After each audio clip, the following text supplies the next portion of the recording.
Sneaky अभी भी confuse था जब अचानक वो सिम्प जोर से आसमान की तरफ दहाड़ा और उसके अंदर से एक जंगली एनर्जी का तूफान निकल गया। स्नेकी बस उसे घूरता रह गया और सोचने लगा कि सब कुछ इतनी तेजी से उल्टा कैसे हो गया। अभी कुछ मिनट पहले तक तो वो सिम्प बंदरों की फौज से बुरी तरह पिट रहा था और अब तो वो पूरी तरह बीस्ट मोड में जा चुका था। स्नेकी की नजर एक फटी हुई कपड़े की पट्टी पर पड़ी और तभी उसने डॉट्स कनेक्ट करने शुरू किए। उसे शक हुआ कि वो कपड़ा येन लिंग का है। तभी उसके दिमाग में वो पुराना सीन क्लिक कर गया जब एसएओ की बाम्बू डायरी में वो बात लिखी थी और स्नेकी को याद आया कि उस सिम्प ने उस कपड़े के लिए पूरे 30 स्पिरिचुअल स्टोन्स खर्च कर दिए थे। उसे वो बात भी याद आई जब सिम्प ने गर्व से कहा था कि येनलिंग ने वो किसी और को 100 में भी नहीं बेचा, सिर्फ उसी को दिया। उस वक्त सिम्प की शक्ल ऐसी थी जैसे वो दुनिया का सबसे खुश इंसान हो, इवन तब जब वो बुरी तरह घायल था। अब स्नेकी के दिल में मानना पड़ा कि ये बंदा वाकई कुछ हटके है, तभी तो उसने हुआ यूनियन को आधा मार डाला था। लेकिन तभी उसकी नज़र एक और अजीब बात पर गई। वो सिम्प का पपट श्रिंक हो रहा था। स्नेकी ने अंदाजा लगाया कि सिम्प अपनी एनर्जी तेजी से जला रहा है और जल्द ही पूरी तरह खाली हो जाएगा। उसी वक्त वही खतरनाक एरो सीधा सिम्प की तरफ आ रहा था। स्नेकी की आंखें चौड़ी हो गईं और वो जोर से चिल्लाया, भाई संभल। सिम्प ने खुद को तैयार किया कि वो उसे पकड़ लेगा। ये देखकर स्नेकी और भी घबरा गया। उसने गालियां दी और बड़बड़ाया, जो पागल है क्या, तीर को पकड़ने की सोच रहा है, भाग क्यों नहीं रहा। और वो पास आया और सिम्प ने सच में उसे हाथ से पकड़ लिया। स्नेकी की बोलती बंद हो गई। वो चिल्लाया, इस आरओ में कुछ गड़बड़ है, फेंक दे इसे तुरंत। लेकिन सिम्प ने उसे पकड़े रखा। उसी पल उसके हाथ पर जो पत्थर जैसी परत थी वो गायब होने लगी। उसका हाथ धीरे धीरे नॉर्मल हो रहा था। ये देखकर स्नेकी ने धीमे से कहा, मैं सही था और तू पागल ही रहेगा। कुछ ही सेकंड्स में सिम्प का हाथ पतला हो गया और उसका चेहरा भी साफ दिखने लगा। उसने झट से रिएक्ट किया, ये जानते हुए कि वो ज्यादा देर तक उस हथियार को पकड़ नहीं सकता, और बिना समय गंवाए उसने एरो वापस फेंक दिया। स्नेकी एकदम स्टन्ड रह गया। एरो की डायरेक्शन में देखते हुए स्नेकी ने अपनी डिवाइन कॉन्शियसनेस यूज की ताकि वो मंकी किंग की लोकेशन ढूंढ सके।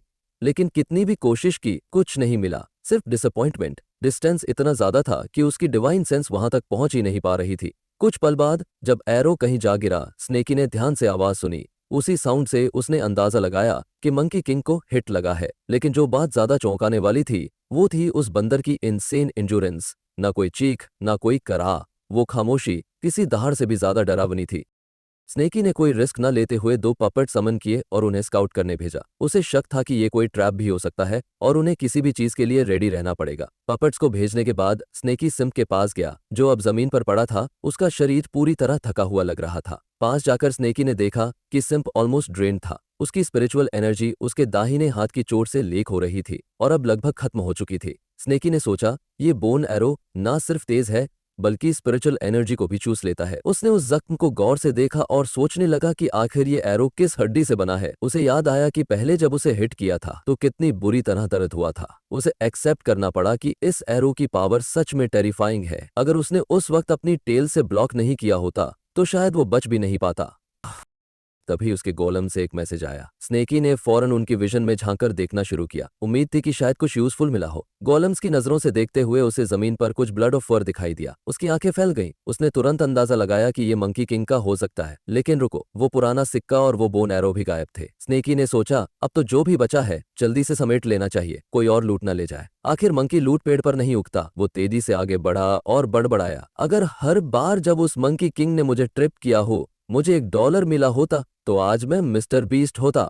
दौड़ते हुए उसे अचानक एक शक हुआ, कुछ तो गड़बड़ है। मंकी किंग जैसा चालाक बंदर इतनी ऑब्वियस ट्रेल क्यों छोड़ेगा। शायद ये भी एक ट्रैप है। हो सकता है उसने किसी और बीस्ट का ब्लड और फर यूज किया हो उसे फंसाने के लिए, या फिर इतनी जल्दी में था कि साफ करना भूल गया।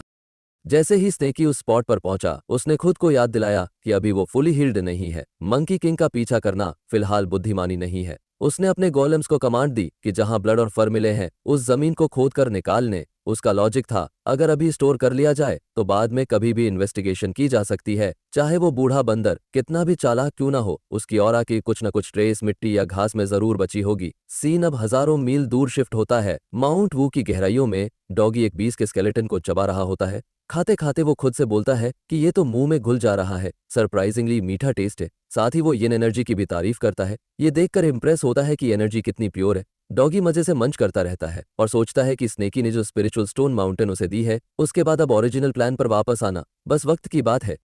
अचानक वो रुकता है और उस बीस्ट का सिर एक तरफ फेंक देता है।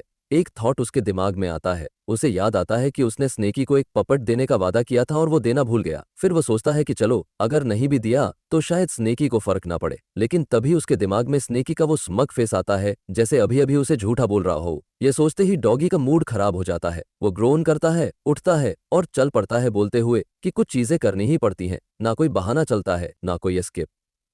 रास्ते में वो खुद से बड़बड़ाता है कि वो ऐसा बंदा नहीं है जो प्रॉमिसेस तोड़ दे। चलने से पहले वो स्केलेटन का एक टुकड़ा उठा लेता है। रास्ते में स्नैक तो चाहिए ही, आखिर हीरोज भी भूख लगने पर टूट जाते हैं। इधर दूसरी तरफ स्नेकी और सिम्प अपने सीक्रेट हाइडआउट पहुंचते हैं। स्नेकी पहले अंदर जाता है और देखता है कि मिल्की अभी तक वापस नहीं आई है। वो सिम्प को जमीन पर सॉफ्टली लिटा देता है और तभी उसे पर्पल क्लाउड सेक्ट से मिली लिम्ब रिजेनरेशन पिल याद आ जाती है। लेकिन जैसे ही वो पिल हाथ में लेता है, उसे एहसास होता है कि ये कितनी वैल्यूबल है, लगभग फाउंडेशन एस्टैब्लिशमेंट पिल जितनी, और ये उसके पास सिर्फ एक ही है। वो सिम्प को देखता रहता है, काफी देर तक हेजिटेशन में रहता है। अगर अभी यूज कर ली तो दोबारा नहीं मिलेगी। लेकिन फिर स्नेकी खुद को याद दिलाता है कि मिल्की जब तक गायब है तब तक उस लड़के की रिस्पॉन्सिबिलिटी उसी की है। वो एक लंबी सांस लेता है, पिल निकालता है और उसे सिम्प के मुंह में डालने की कोशिश करता है। मन में सोचता है, कभी नहीं सोचा था कि इंसान को भी ऐसे पैच करना पड़ेगा। तभी मिल्की केव में एंटर करती है और जोर से पूछती है, स्नेकी तुम वापस आ गए। उसकी आवाज सुनते ही स्नेकी जल्दी से वो पिल सिम्प के मुंह से खींच लेता है। अब जब मिल्की वापस आ गई है तो उसे लगता है कि इतनी महंगी पिल वेस्ट करने की जरूरत नहीं। मिल्की दौड़कर स्नेकी को कस के पकड़ लेती है और रोते हुए कहती है कि हस्की उन्हें अकेला छोड़ गया। स्नेकी उसे सॉफ्टली गले लगाता है और समझाने की कोशिश करता है कि हर दावत का एक एंड होता है। वो उसे आश्वासन देता है कि जब तक किस्मत साथ देगी वो दोबारा मिलेंगे, और धीरे से मिल्की से कहता है, प्लीज रो मत। लेकिन मिल्की उसकी आंखों में देखते हुए सॉफ्टली कहती है कि वो हस्की के जाने की वजह से नहीं रो रही। जैसे ही वो असली वजह बताने लगती है, फिर से टूट के रो पड़ती है। स्नेकी घबरा जाता है, कंफ्यूज्ड हो जाता है और बार बार पूछता है कि हुआ क्या है, प्लीज रोना बंद करो और बता दो। वो गिड़गिड़ाने लगता है। पूर गाय एक इमोशनल पजल सॉल्व करने की कोशिश कर रहा था, बिना कोई हिंट के। मिल्की फिर एक मेमोरी शेयर करती है। वो बताती है कि एक बार वो हस्की के पीछे भाग रही थी, जबकि वो उससे दूर भाग रहा था। वो बार बार चिल्ला रही थी, रुक जा, तूने मेरी नई बनाई हुई पिल ट्राई तक नहीं की।